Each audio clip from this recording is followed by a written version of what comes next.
Distorted Fate, written by Sylvac. Chapter 31. Exercise. There were more explosions? I thought to myself as I read through Twilight's notes while using the dictionary she gave me. It had been 3 days since the party, and with the Crusaders grounded again, I ended up spending any free time I had looking over Twilight's research. Though Pinky and her friends confronted me in regards to my revelation yesterday, I was able to pass it off as something culturally related, which they accepted since it wasn't a topic they wanted to dwell on any further. Thank goodness that I had chosen to wait until I could steal her notes, because some of the tests Twilight performed did not end well. Like that transmutation spell that ended up causing a shard to explode, or the fact that a simple light spell revealed that the shards could magnify the light uncontrollably, which resulted in Twilight being blind for a few hours. Though that result made me want to experiment with my focused variant of the light spell, under controlled conditions of course. However, the news that at least 17 crash sites had been discovered so far was the most shocking. Equestria now had enough shards to reform into a core that would potentially create dimensional rifts, and I knew that Equestria wasn't ready for what is out there. While I knew that these ponies were the only known species, in my experience at least, that had magic on their side, they simply weren't ready for an encounter with one of the dimensional empires out there, and who knows what will happen if they accidentally open a portal to a Venonite-infested world. Thankfully, they didn't have a clue that these shards were part of a greater whole, evident by how Twilight simply referred to them as crystals in her notes, along with the rather large account of crystals located so far. This, however, was due in part to how badly shattered the Morales cores are, which rendered the shards so fragmented that one couldn't tell that they are supposed to be part of something greater unless they already knew what they were. However, due to the fact that this many explosions occurred around the same... What the fuck? Turning my head towards the origin of the tapping, I saw Rainbow Dash hovering right outside my window, tapping it with a hoof. Opening the window with my magic as I put the stolen research away, I trotted over to it as I asked. What do you want, Rainbow? Upon reaching the window, Rainbow hovered back a bit as she said, Oh, nothing. I just came here to get you out for some fresh air. You've been cooped up in your room for so long, and you're not even grounded. Besides, who doesn't want to have a chance to hang out with the awesome Rainbow Dash? Leaning my head out the window with a disgruntled expression on my face, I was about to make my retort until a pair of pink hooves came into the window from above it, grabbing me and yanking me out of my room as I released a yelp of surprise. Looking at my captor, I saw that it was Pinkie Pie who somehow grabbed me while sitting on the roof. Surprise! Pinkie said with a giggle as I struggled in her grasp while Rainbow started to laugh at me. Told you that this would be a good... Ow! Rainbow started to say before I kicked her in the face with one of my rear legs. What was that for? After calming down, I gave her an annoyed look as I said, Remember the surprise party? Even though Rainbow accepted that explanation as she rubbed the spot I kicked, in reality I purposefully kicked her as punishment for this prank she pulled on me, though I was lenient on Pinkie since I cared for her a lot more than I did for Rainbow. Anyway, since your trick is over, can I go back to my room now? No, silly! Rainbow is right. You need to be out there having fun instead of being in that stuffy old room. Pinkie replied as she put me down beside her on the roof.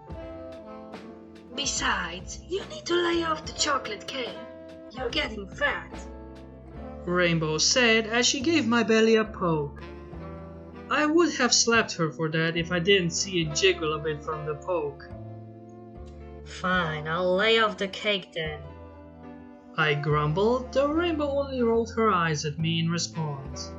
In my defense though, chocolate cake was irresistible to me, and I did live in a bakery. Still, Rainbow did have a point since I was having cake every day for the past month. No, you need to get that meat off your bones. I mean, come on, you're an athlete, even if you read almost as much as Twilight does. I'm a what now? I said as I tilted my head in confusion. Oh, you gotta be kidding me. You have a dictionary, but you don't know what an athlete is? Rainbow said in an exasperated tone. There are a lot of words. There is no way I would learn them all so quickly. I countered as I glared at her, only for her to glare back at me. Now you two, let's not fight. Why not just tell Ethan what an athlete is, Rainbow? Pinky said with a nervous smile as she tried to break our staring contest. Rainbow continued to stare back at me before releasing a grunt as she said, Okay, Pinky. Aether, I'm an athlete, a pony that keeps their body in fit condition while doing extreme sports and stuff. Oh. Wait, is this another attempt where you try to make me think you are awesome? Because it is not going to work. I said, causing Rainbow's face to darken with rage. How about we go and have some fun now? Pinky asked as she began to sweat from the fear of a potential conflict between Rainbow and me as we continued to glare at each other. It wasn't long before we arrived at the Whitetail Woods. Looking up at the mares, I asked, Why are we here? After Rainbow Dash and I ended our staring contest, the mares declared that they had a spot in mind that would serve as a good place for me to get some exercise, though they didn't specify where we were going or what kind of exercise.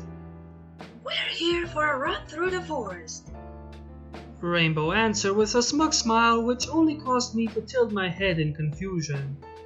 Rolling her eyes, Rainbow elaborated. Hey, you're the one who has all these extreme ways of getting around, so I thought that you would be interested in a run through something rough. A run? Seriously? What? Scared of having to eat my dust? Dash said with a smug grin. No, it is more that you fly than run or even walk. I bluntly replied. Yeah, and if you flew over us, then there won't be any dust clouds for us to get lost in. Oh, how about you run with us, Dash? That way we can have fun together as we run through the forest. Pinky said. As I turned my head to raise an eyebrow at her question, Rainbow said, Well, I want to fly, but I suppose it can't hurt to run. After all, the running of the lease is coming in a couple of months. I need to keep all of myself in tip-top shape so that I can beat Applejack with ease. Seems like those two have some rivalry of sorts. Rolling my eyes, I said, Fine, I will do the run. But can we go through the thickest part of the woods? This caused the two mares to look at me, though Rainbow's face was taking on a hint of suspicion. If we're going to run through rough terrain, then make it a challenge. This part of the forest looks too easy.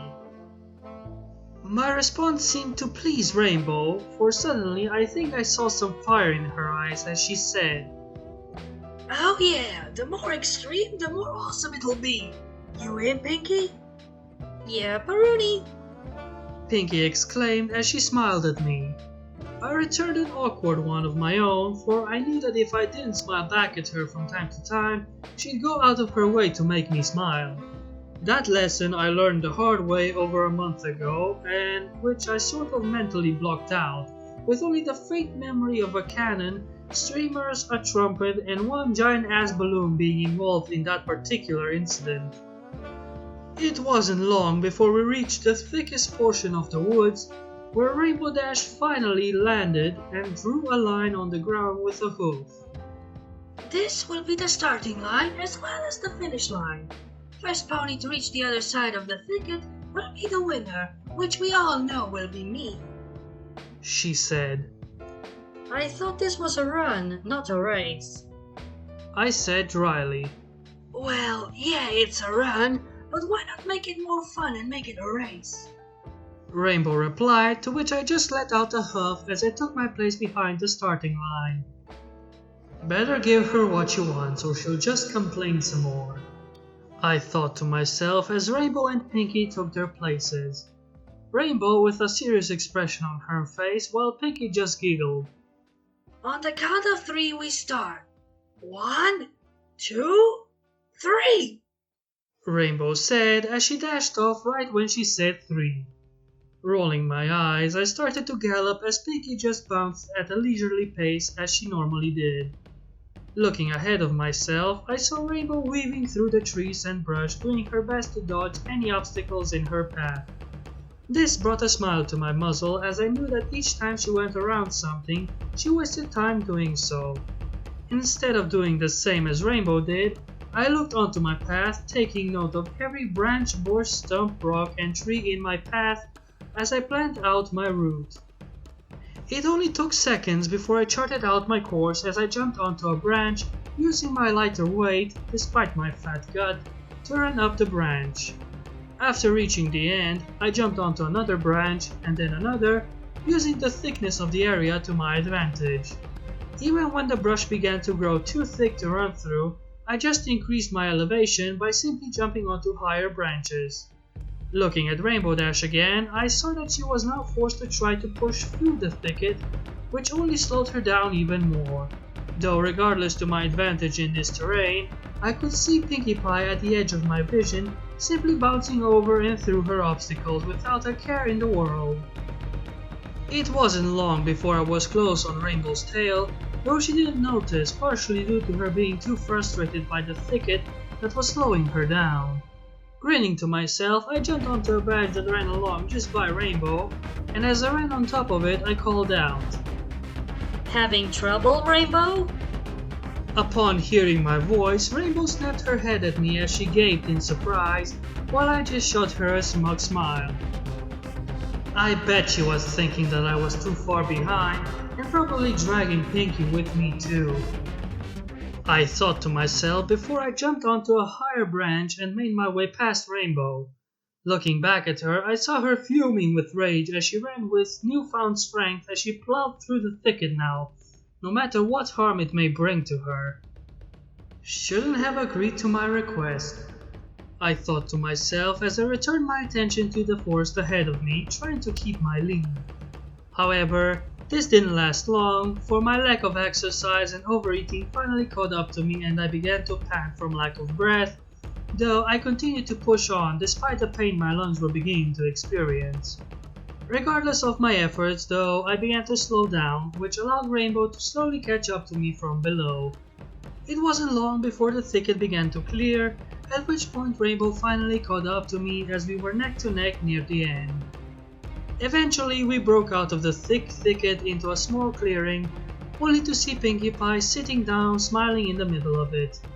Jumping down from the branches, I finally sat down as I tried to get some much needed air, as Rainbow sputtered in confusion on how Pinky got past us till she stopped and said, Oh yeah, 'cause she's Pinky.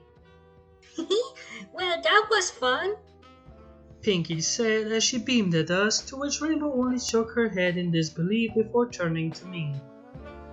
I can't believe you got past me there, though it was probably just luck. We both know I was going to win in the end.